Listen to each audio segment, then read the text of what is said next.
Experience Karen Hunter in a completely different way.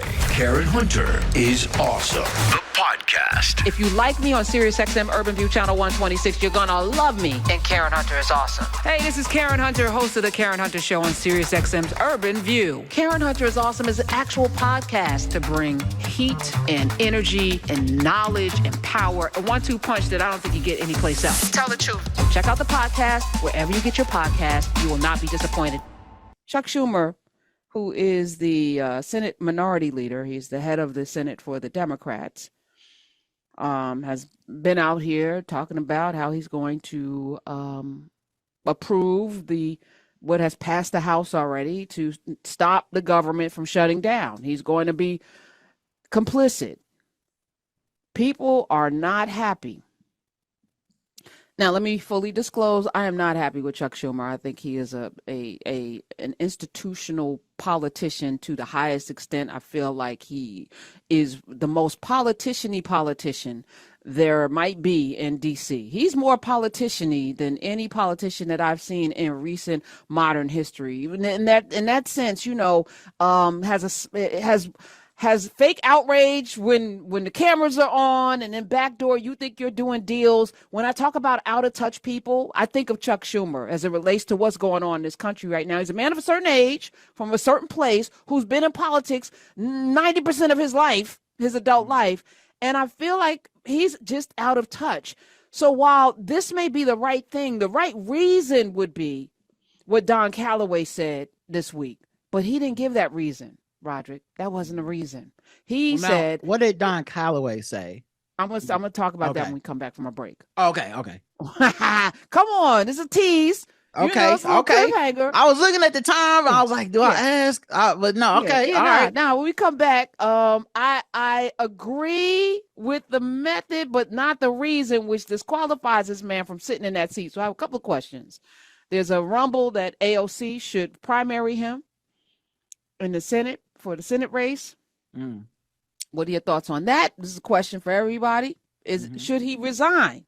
People are calling for him to step down. This is how strongly they feel about this right now. They're feeling strongly. But I feel there's a lot more. I feel like a lot of people are just disappointed in the Democrats, period. Right. And this just looks like one more pussy-ass move. This looks like one more lame-ass, weak-ass, bowing down, thinking that these times are normal, thinking that we back in the time when, you know, Reagan and them, and you had Jack Kemp, and we could have Republican, we could have civility. There's none of that, sir. No. But you don't have the numbers, so the least you can do is make a stand. You feckless. Oh, that should be the word today. Feckless. Did we do feckless already? I like feckless. I do feel like he like feck, you know? Yeah. When I look at him, I'm like, he don't have enough feck for me. There's not enough feck, right? Yeah. You know what? Let me sit with that. I'm going to go to break. I got to think about the feck. I believe it is my job to make the best choice for the country, to minimize the harms to the American people. Therefore, I will vote to keep the government open and not shut it down. There is nobody in the world, nobody, who wants to shut the government down more than Donald Trump and more than Elon Musk. We should not give it to them. And make no mistake, Democrats will continue to fight what Donald Trump is doing. Everything that Trump, Musk, and Republicans have done so far has a clear goal. Again, cutting taxes for billionaires, eviscerate Social Security, Medicare, and Medicaid. This is the fight that matters most, and the fight we must focus on. All the chaos we have seen, all the lawlessness, all the grift and corrupt behavior. It's all about rigging the system in favor of the ultra-wealthy at the expense of working Americans. This is the fight the American people need to see. This is the fight that Democrats will win. A shutdown will be a costly distraction. No fight, as you talk about the fight. That was the voice of Chuck Schumer. Feckless is the word of the day. Weak and ineffective. Ineffective because not shutting down the government is the right thing to do. But the messaging around it's just so weak. It's so weak. So Don Calloway was on. Roderick Morrow is here, the black guy who tips. He was on. And he's a lobbyist, lawyer. He's a Washington guy. And he said, the reason why you don't want to shut down the government is because all of these things they're doing now, you shut down the government, we won't know what's going on. At least now there's some eyeballs. The things they will do during a shutdown, we will probably never recover from. You need the sunshine. You need this damn government open so you can keep watching them. Not that we have, many folk that are showing up every day the way they need to, but a shutdown is not just about hurting people, because there's a lot of government workers that are like, yeah, shut this stuff down. I don't care. But some of y'all are still going to have to come to work. Number one. Number two, to not have things funded, just even at a minimum, is So when Don said that, at first I was like, shut it down. Good. Let it go. And he was like, no. You think it's bad now. The thing they will do with no lights on is not something that we are expecting or should want. So two things can be true. I think Chuck Schumer is weak. He should step down. I think if he doesn't, I think AOC should primary him, or somebody should. I think we need leadership that can at least articulate a message with strength and courage, not this kind of meandering, yum, meowing that he was doing up there. But Roger, what are your thoughts?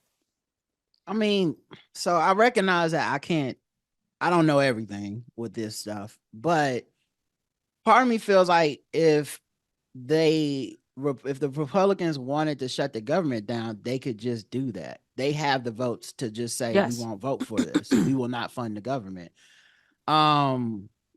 So something that I don't know, it doesn't quite add up to me. It just feels like they would just vote against their own, or refuse to hold a vote and be like, government shut down. We're gonna get rid of all these jobs in the dark, and then we're just gonna come back when we feel like coming back. But they're not. So there's that. I do want to see the unity of the Democrats from leadership standpoint.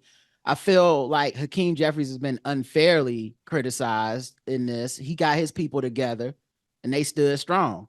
They don't have the numbers, but that's our fault as a people. Right. That ain't his fault. If he had more, he'd be flexing on them if he had more numbers, but that it is what it is. They're in the minority. I'd like to see Schumer fight for something and articulate that and stand on that, because I feel like what happens is when they have the majority, they say, well, the filibuster is why we have to be careful with how we rule, blah, blah. And then when you're out of the majority, it's somehow the filibuster is off the table or whatever. It's just, I don't know. He is older and stuff, but that's not part of the thing that bothers me. To be honest, I think that's like I don't know if that's an internet thing or young people thing, but like if you older and you do the job, I don't give a damn. Like, I mean, Bernie Sanders is older than he is. And he's out here at rallies and stuff. Yeah, right. You are, but you. And I know how they felt about Nancy, but I like Nancy because she cutthroat. Like she said something out today. She said something out on Chuck ass today. Like, nah, homie. Yeah. So I like age isn't even the problem for me. I don't necessarily need you to be a vociferous leader. Like, you don't have to like get out there and like rally the troops. Like, that's not a me thing. But if it's a thing for people, it's a thing. Like, I recognize that. I just think this message is an antiquated message that should have died the second Kamala Harris didn't get elected. Yes, that I 100% agree with. Yeah. And I think if you're a politician today, you need to be able to sway people.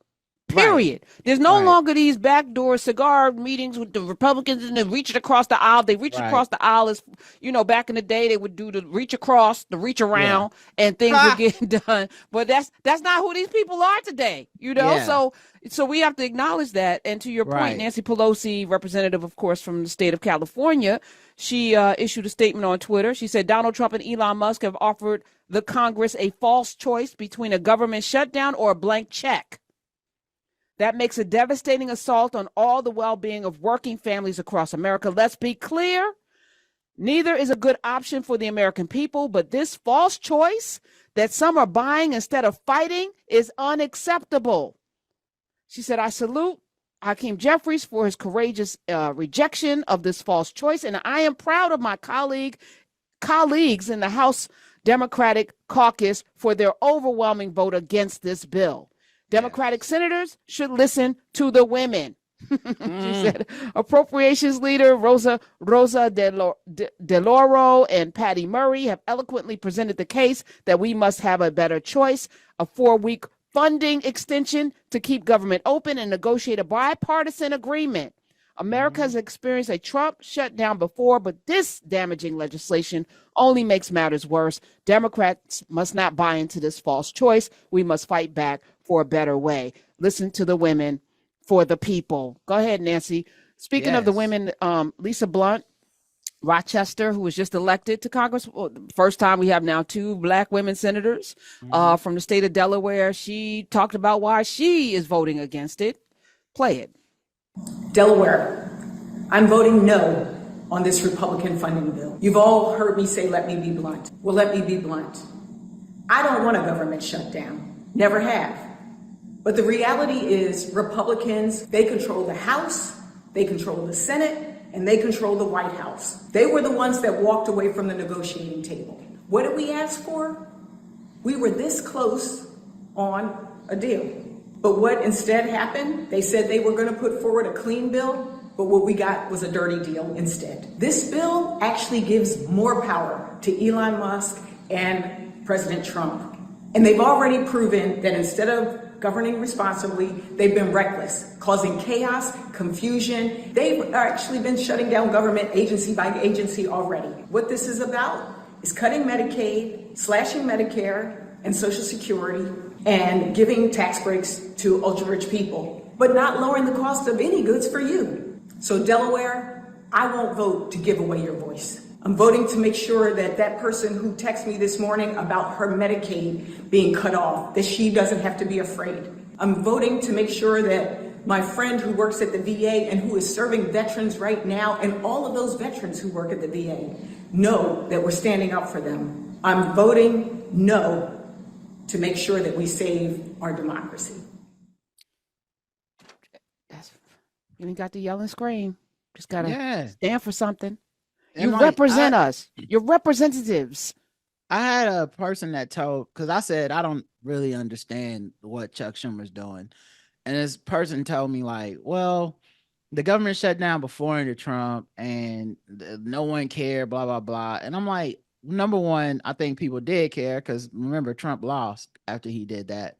So like, I don't know that people just did whatever. And, you know, I'm not trying to sound callous. Like, this is not like, I'm not saying that, but I truly do believe people have to suffer under this administration for them to have some level of change.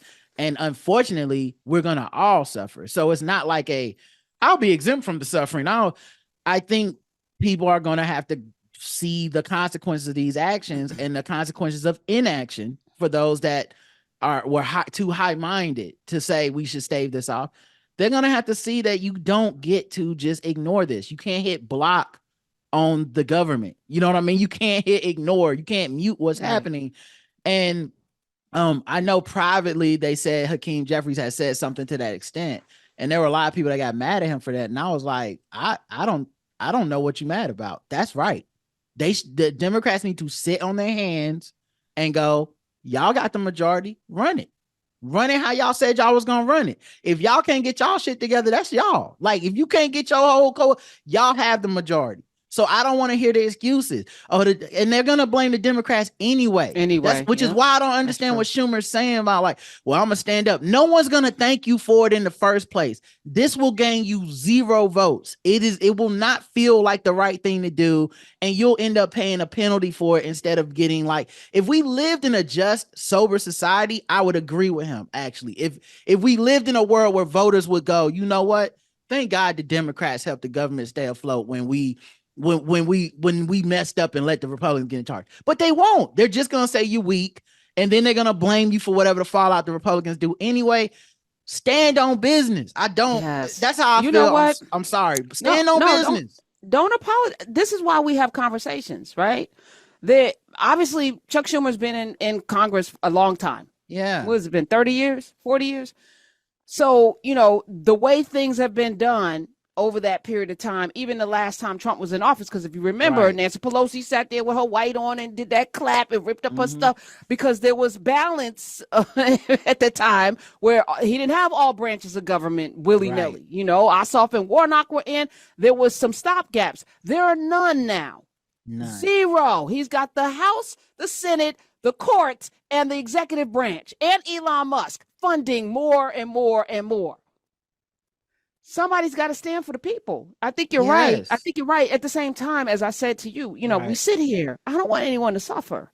Right. But then we have to have better messaging. And that wasn't the message. If you were going to do something like this, which to your point, even to say what you just said, if these were normal times, where we would be civil and sober, then I would be all in. But we're not in those times. It's just ridiculous. And so we got to, like you said, somebody should be right. And like, you know, because I don't think he's a dumb person. Like, obviously, he's been in the game a long time. He knows more about politics than I can. Like, he's forgotten more than I'll know, right? So I get that. He's been in the backroom deals. He's seen some things I ain't seen. But there has to be something he's not saying. Like, are there Democrats he's giving cover for with this? Like, where they are in a state where, like, man, they better vote for this shit or they're not gonna get reelected. Like, then leak that to the like, give me something, because I don't got no reason to support the message I'm hearing from him. That ain't it. That, like, I'm sorry, that's not.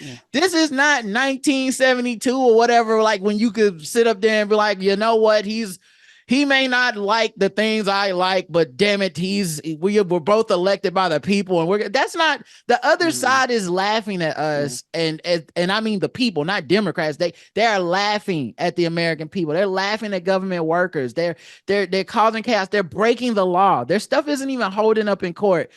Why are you treating them like they are serious, or like they even have a mandate with that 1.48%?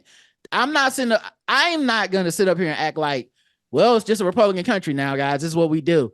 Experience Karen Hunter in a completely different way. Karen Hunter is awesome. The podcast. If you like me on SiriusXM Urban View Channel 126, you're going to love me. And Karen Hunter is awesome. Hey, this is Karen Hunter, host of The Karen Hunter Show on SiriusXM's Urban View. Karen Hunter is awesome is an actual podcast to bring heat and energy and knowledge and power. A 1-2 punch that I don't think you get anyplace else. Tell the truth. So check out the podcast wherever you get your podcast. You will not be disappointed.